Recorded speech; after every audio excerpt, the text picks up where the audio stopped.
Hey guys, how's it going? Welcome to my video. Alright, so I just want to do a video on putting unions on lines, brake lines. This is a transmission line, and I talked a little bit about power steering lines as far as putting unions on. So here's what worked and what didn't work. Putting unions on brake lines, I've done that multiple times. They've worked. As long as the lines were good and not rusted all over the place, they're good.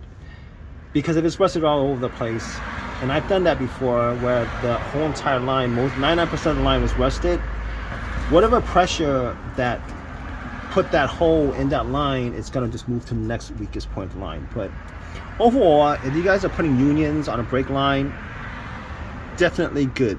All right, they work. They worked. I've done like a ton of them. They work.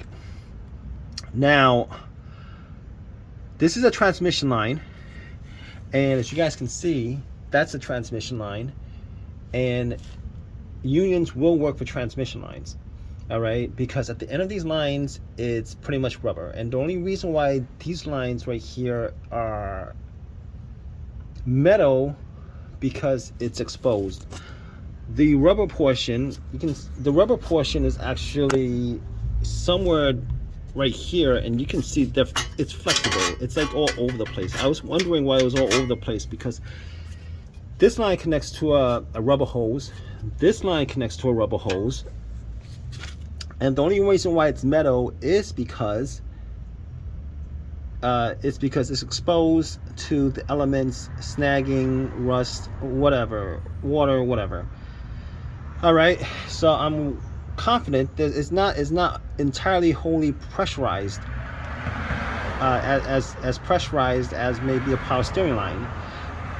Now, unions on power steering lines you guys want to avoid, because I actually tried that on a BMW power steering line. Maybe it's just a BMW with, like, maybe it's got a high pressurized motor or whatever, but that blew pretty fast. Like that blew pretty fast. All right, that actually was a fail. Did not work. I think it's too pressurized, and if it's too pressurized, what it's going to do is the union came off the line. All right, so power steering line, as far as I can tell, have not worked. However, you guys are going to put a union. You definitely want to cut it on like a straight portion of the line. You guys do not want to put a union on a curve. You do not want to put a union on a curve, because that's not going to work. It's got to be a straight portion of the line. All right, straight portion of the line will work. And as far as how tight it is, basically you guys want to be able to hand tighten it to the point where it just won't tighten up anymore.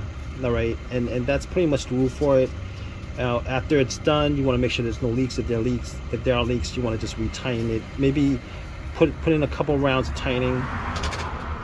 All right, so issues that I've had with unions before, if you guys have like connecting two lines, you guys maybe have a pair of unions, you might want to buy another pair of unions, because I've noticed a lot of times, you know, the little gasket gets lost, or I've had situations where I've over tightened it and the gasket broke, and when it breaks,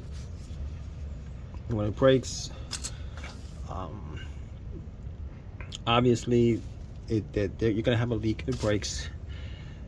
But it's a really good way of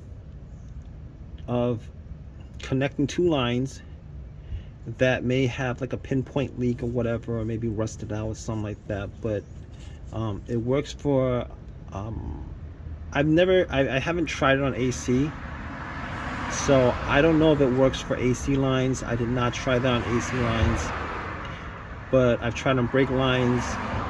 It's done on transmission lines, and not done. I did it on a power steering line, and that failed. So, but just want to give you guys a little bit on if you guys are doing the union, just gonna give you guys a little bit of a couple of tips on it.